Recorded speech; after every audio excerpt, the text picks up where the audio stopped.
Paano kumilos ang Diablo? Ito yung sumisikat ngayon sa social media.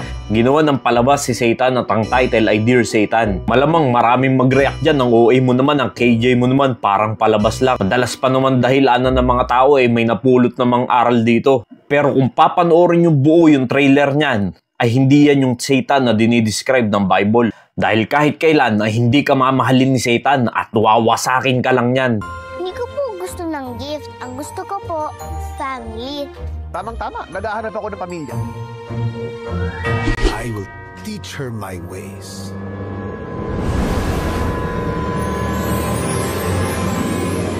Ganito, mag-grocery ang may pera. Pag sobra, maganda. Bilisan nyo!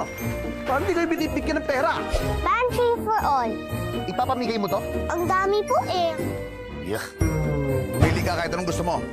Sabi ko sa'yo, walang problema pera, di ba? O, ito. Gusto ko lahat ng laruan na yan sa'yo. Tay, bawal mo pamigay? Yes! Do you desire something, Chichi? Parang gusto ko po ng Tell me. pet. Pet lang. Wow! May ganito ka pong powers?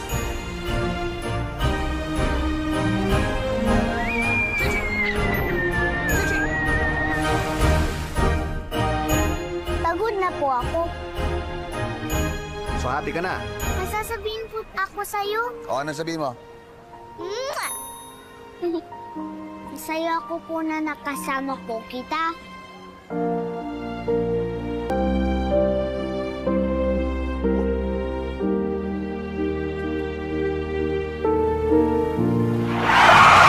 Anong ginawa mo sa bata? Chichi! Chichi! Kaya mga kapatid ko sa pananampalataya, mag-ingat kayo sa mga ganitong palabas, lalo na yung mga anak nyo. Ang ginamit pa naman bida dito ay yung bata. Dahil malamang yung hindi pa nakakakilala ng lubusan kay Satan, ay pwede nilang sabihin na may kapupulutan ng aral yan at may ganun palang pag-uugali si Satan. Mabait naman pala siya, marunong pala siyang magmahal. Pero ang katotohanan yan ay ginagamit lang yung palabas na yan para pabanguhin ang pangalan ni Satan. At upang idisib ang mga tao at magkaroon siya ng simpatya. Sa simula ng trailer mapapansin nyo, ay dinidisib niya yung bata, binibigyan niya ng mga tukso, at binibigyan niya rin ng mga material things. At tinuturuan niya maging selfish yung bata. At mayroon pang magazine na nakatopless na lalaki upang yung bata ay magkasala ng lust of the flesh. At ganyan talaga ang taktika ng kaaway. Again, the devil taketh him up into an exceeding high mountain and showeth him all the kingdoms of the world and the glory of them. And saith unto him, all these things will I give thee, if thou wilt fall down and worship me. Ang kausap dyan ng Diablo ay si Jesus Christ. At sinusubukan niya siyang itempt sa mga material na bagay. Ano pa kaya tayo na tao lang? At yan talaga ang trabaho niya. Lalatagan ka niyan ng mga material na bagay. Yung tipong yan yung mga magugustuhan mo. Pero may kapalit yan, may intention yan kung bakit niya ginagawa yan. Yan ay ang mailayo ka sa Diyos. At pag nahulog ka sa patibong, ito mangyayari sa'yo. Be sober, be vigilant, because your adversary the devil, as a roaring lion, walketh about seeketh whom he may devour. Dapat tayo maging mapagmatsyag dahil pag tayo ay nalayo na sa kalooban ng Diyos, ay nag-aabang lang yan. At pag ikaw ay nahulog na sa patibong niya, ay lalapain ka na lang yan. At kung makikita nyo yung dulo ng trailer, na-aksidente dyan yung bata. At mapapansin nyo na parang nagkaroon ng care si Satan. Nagkaroon siya ng pagmamahal doon sa bata dahil naging malapit na siya sa kanya. Pero mga kapatid, mga kaibigan, hindi ganyan si Satanas. Ang gusto lang yan ay tayo ay mapahamak at huwag tayong malapit sa Diyos. Dahil nandadamay na lang yan. Alam niya kasi ang mangyayari sa kanya sa hinaharap na siya ibubulid sa dagat-dagatang apoy. Dahil ito ang gustong gawin ni Satan sa bawat tao, sa bawat pamilya. The thief cometh not but to steal and to kill and to destroy. Ang gusto ng Diablo ay nakawan ka. Ano yung nanakawin sa'yo? Yan yung kaligtasan. Dahil pag nailayo ka na niyan sa Diyos at ikaw ay namatay, sigurado makakasama mo yan. Nanakawin yan yung kalayaan mo na makasama mo ang Diyos. At para pumatay, para patayin yung pananampalataya mo sa Diyos. At mangwasak.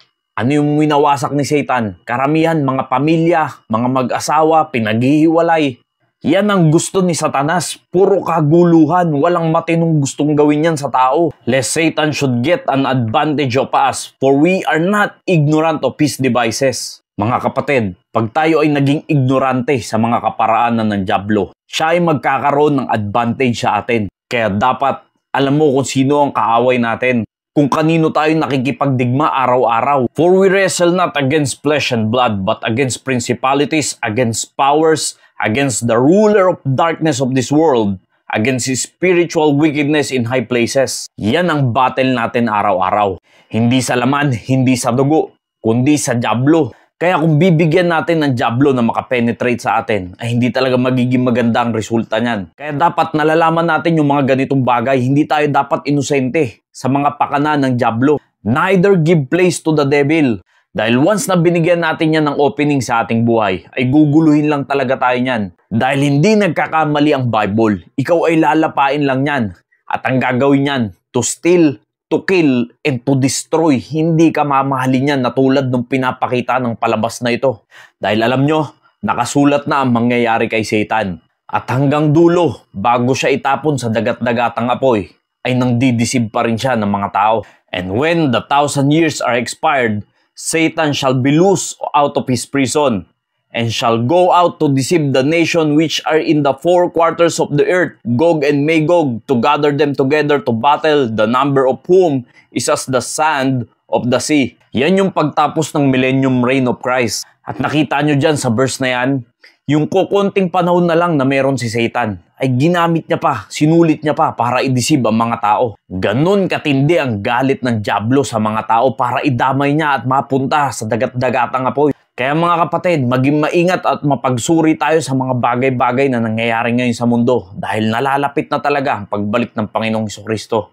Pinapagaan na ng tao ang mga ginagawa ni Satan, pinapabango ang kanyang pangalan upang marami pang tao ang maligaw sa ating Panginoong Jesucristo. Kaya mga kapatid, patuloy tayong manalangin na marami pang kaluluwa ang maligtas. Maraming salamat po and God bless you all.